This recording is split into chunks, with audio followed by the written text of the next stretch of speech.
Welcome to the 5-Minute English Vocabulary Podcast. My name is Herbert Lee, and I'll be your host. Now you can easily improve your vocabulary without memorizing long lists of boring words, and still develop a powerful command of English. You'll learn the origin of words, or etymology, told as easy-to-remember stories. You'll also hear some jokes, and learn some idioms as well. Episode 7, Season 2, How to Improve Your Executive Vocabulary, Part 1. I wrote this article 10 years ago. It focuses on vocabulary learning for executives, but I'm sure you'll find it useful for your vocabulary study as well. If you wish to know the mind of a man, listen to his words. This is an ancient Chinese proverb. Every time you open your mouth, you are being judged by the words and phrases that you use. To become an effective executive, you need to have a powerful executive vocabulary. Johnson O'Connor conducted a vocabulary test at 37 large corporations.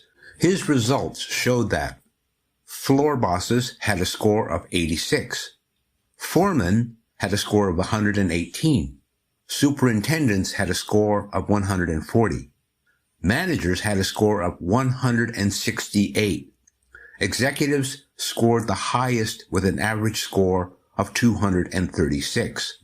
He made the startling discovery that in every case, without exception, there was a direct link between income and vocabulary effectiveness. The person with a better vocabulary made a higher income. So what can you do about it? Maybe you've tried, without success, to improve your vocabulary and given up. Maybe you even tried to memorize a dictionary. Most people who try this don't get past the A section. Well, there are a few principles you can follow that will make your learning easier and more effective.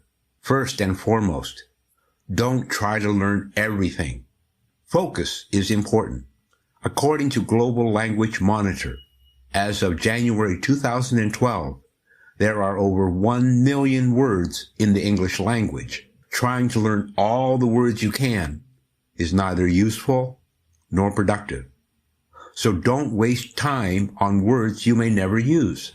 Words like erudite, diurnal, clement, protean. These are words that people don't use every day. Using words that other people can't understand is a great way to confuse your colleagues and become an outcast in your office.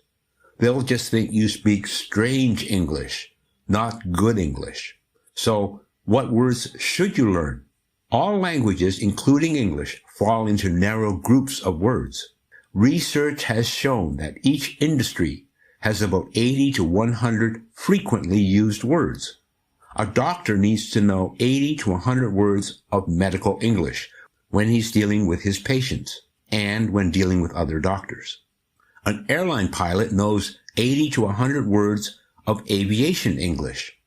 And for anyone in business, they use 100 to 120 words in their workplace. If you narrow and limit the words by specialization, you can learn more with less stress and effort. So if you're in the insurance field, learn insurance-related words first. If you're in the trading business, focus on international trade terms. An insurance executive doesn't need to know about bills of lading, and a trader doesn't need to know about waivers and premiums. Start smart. Master the 100 to 120 words you need for daily use in your particular field. There's no need to learn all the words correctly. Just learn the correct words. Let's look at something I call your circle of usage. There are 3 rings in the circle of usage. The middle ring is your colleagues. The next ring is your contacts and customers. And finally, on the outer ring, you have conferences and conventions. So as your vocabulary expands, your circle of usage will increase as well. So you start by learning the vocabulary you need to use with your colleagues. Then you add words that you need to communicate with contacts and customers. Finally, you move up to words that you use at conventions and conferences. When you systematically learn vocabulary in this way, you'll use these words with confidence, anywhere and everywhere. You need to invest in yourself. Benjamin Franklin said, "An investment in knowledge always pays the best interest." The late Mario Pei, who many considered the world's greatest linguist and polyglot — a polyglot is someone who can master many languages — spoke 30 languages. He wrote a book, How to Learn Languages and What Languages to Learn. In his research, he discovered that 95% of language learners preferred going to class, and 5% liked to do self-study. But here's the interesting part. The 5% who did self-study mastered the language 3 to 4 times faster than those who studied in class.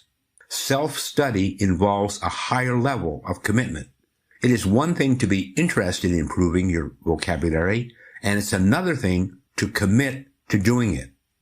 When you are committed to learning vocabulary, it's very important to have daily activity and a daily schedule. Daily self-activity is much more effective than taking vocabulary classes. Think about this.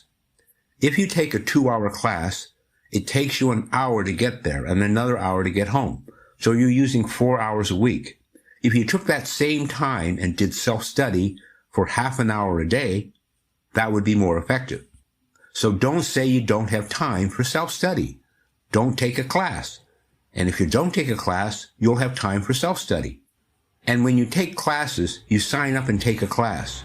Then when the class is over, you have to wait to take another one. Or sometimes you can't find a class you want to join. So then there's a break in your study. Self-study, on the other hand, if you do it regularly and consistently, will get you much better results. In the next episode, I'll share a few tools you can use when you are committed to improving your vocabulary. Okay, so that wraps up part 1 of Executive Vocabulary. Come back next week for part 2. Build your vocabulary day by day. Until next time, Herbert Lee saying bye for now.